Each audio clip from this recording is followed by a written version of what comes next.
दोस्तों, राजस्थान केंद्रीय विश्वविद्यालय यानी कि सेंट्रल यूनिवर्सिटी ऑफ राजस्थान की तरफ से एक बहुत ही अच्छी वैकेंसी आ गई है एसोसिएट प्रोफेसर और असिस्टेंट प्रोफेसर के। तो इसके बारे में अगर आपको सारी जानकारी जाननी है कि इसमें वैकेंसी कितनी है, उसके बाद आपका पे लेवल कितना है और उसके बाद आपका एलिजिबिलिटी क्राइटेरिया क्या है, आपकी एज क्या है, तो इसके मैं आपको सारी जानकारी दूंगी। मेरी वीडियो को लास्ट तक देखें और मेरी वीडियो को लाइक, शेयर और चैनल को सब्सक्राइब करना बिल्कुल भी ना भूलें। तो सबसे पहले यहाँ पे professor, associate professor, assistant professor, जिनका बेसिक पे पर 7th सीपी से यहाँ पे मेंशन करा हुआ है, आप यहाँ पर देख सकते हैं। ठीक है, अगर मैं पोस्ट की बात करूँ तो यहाँ पे सबसे पहले अगर मैं बताऊं, स्कूल ऑफ आर्किटेक्चर की यहाँ पे 2 पोस्ट है, जिसमें से एसोसिएट प्रोफेसर की एक है और असिस्टेंट प्रोफेसर की एक है। ठीक है, स्कूल ऑफ अर्थ साइंस में एटमॉस्फेयर साइंस की एक है और एसोसिएट प्रोफेसर की यहाँ पर एक ही वैकेंसी है। स्कूल ऑफ मैथमेटिक्स यानी कि स्टैटिस्टिक्स का यहाँ पर एक है। School of social science, economics, cultures and media study, social work, society, technology, interface में यहाँ पर 2 है। उसके बाद बायोमेडिकल इंजीनियरिंग की बात करें तो यहाँ पर एक है, इलेक्ट्रॉनिक कम्युनिकेशन का एक है।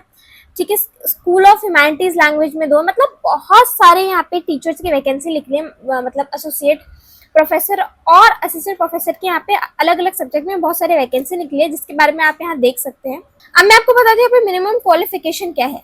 सबसे पहला अगर मैं बात करती हूँ स्टैटिस्टिक्स की, तो इसमें आपके पास कम से कम 10 इयर्स का टीचिंग एक्सपीरियंस होना चाहिए यूनिवर्सिटी में एज असिस्टेंट प्रोफेसर या फिर एसोसिएट प्रोफेसर। ठीक है, और research experience eight equivalent level at the university. ठीक है, उसके बाद आपके पास पीएचडी डिग्री होनी चाहिए। ठीक है, और ठीक है, तो ये क्राइटेरिया आपको फुलफिल करने हैं, तभी आप इसमें शॉर्टलिस्ट होंगे। उसके बाद इकोनॉमिक्स के लिए आपके पास पीएचडी डिग्री होनी चाहिए उसी की। ठीक है, मिनिमम 10 इयर्स का टीचिंग, मतलब जो क्राइटेरिया है वो लगभग सबके लिए सेम है। 10 इयर्स का आपके पास टीचिंग एक्सपीरियंस होना चाहिए, जो भी यहाँ पे रिकमेंडेशन है एसोसिएट प्रोफेसर की, असिस्टेंट प्रोफेसर की। सोशल वर्क में भी आपका टीचिंग एक्सपीरियंस होता है, आपके पास पीएचडी डिग्री होनी चाहिए। उसके बाद तो आप देख सकते हैं यहाँ पे, मतलब जिस भी क्राइटेरिया में जिस चीजों की डिग्री चाहिए उसका डिग्री होना चाहिए, और साथ में आपके पास 10 साल का आपके पास एक्सपीरियंस होना चाहिए टीचिंग का, वो असिस्टेंट प्रोफेसर का हो या एसोसिएट प्रोफेसर का हो। ठीक है, इसमें कोई ऐसी नई बात नहीं है। जो सब में एक ही चीज है कि जो भी आप बनना चाह रहे हैं, मतलब जिसके लिए आप अप्लाई करेंगे, उसके पास आपके पास प्रॉपर डिग्री होनी चाहिए, 10 इयर्स का एक्सपीरियंस होना चाहिए। ठीक है, उसके बाद यहाँ पे आर्किटेक्चर की बात करते थे, यहाँ पे वही बैचलर्स डिग्री आर्किटेक्चर का होना चाहिए। ठीक है, पीएचडी डिग्री होनी चाहिए, 55% मार्क्स आपके होने चाहिए, एटलीस्ट 8 इयर्स का एक्सपीरियंस होना चाहिए। ठीक है, उसके बाद 7 रिसर्च पब्लिकेशंस होनी चाहिए आपकी एससीआई जर्नल्स में या यूजीसी में, एआईसीटीई में। उसके बाद बात आती है एटमॉस्फेरिक साइंस में, यहाँ पे गुड एकेडमिक रिकॉर्ड होना चाहिए आपका पीएचडी डिग्री का। ठीक है, उसके बाद मास्टर्स डिग्री 50% आपके मार्क्स होने चाहिए, 8 इयर्स का एक्सपीरियंस होना चाहिए। ठीक है, और उसके बाद कल्चर और मीडिया में यही है, आप देख सकते हैं कल्चर।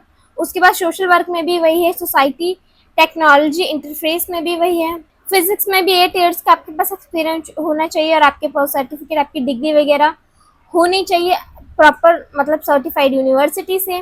फिजिक्स का, इंग्लिश का, आर्किटेक्चर, इकोनॉमिक्स। उसके बाद यहाँ पे आपके पास 50 to 55% मार्क्स होने चाहिए। National eligibility test in relevant area, जो भी कैंडिडेट है उनके पास पीएचडी डिग्री होनी चाहिए जिस भी। ठीक है, यहाँ पे एप्लीकेशन फीस की बात करूँ तो यहाँ पे एप्लीकेशन फीस UROBC EWS के लिए 1500 है, SC ST PWD के लिए 750, regular employees of central university Rajasthan के लिए उनके लिए निल है। ठीक है, तो इसकी जो इसकी स्टार्टिंग डेट है रजिस्ट्रेशन की, वो 25/7/2025 यानी कि 25 जुलाई 2025, और लास्ट डेट इसकी है 30 सितंबर 2025। और जो लास्ट है जिस दिन तक हम अपनी फीस जो है पे कर सकते हैं, वो 10 अक्टूबर 2025 है। ठीक है, और इसके बारे में अगर जानकारी जाननी है तो मेरे चैनल गवर्नमेंट जॉब डायरेक्ट को सब्सक्राइब करना बिल्कुल भी ना भूलें।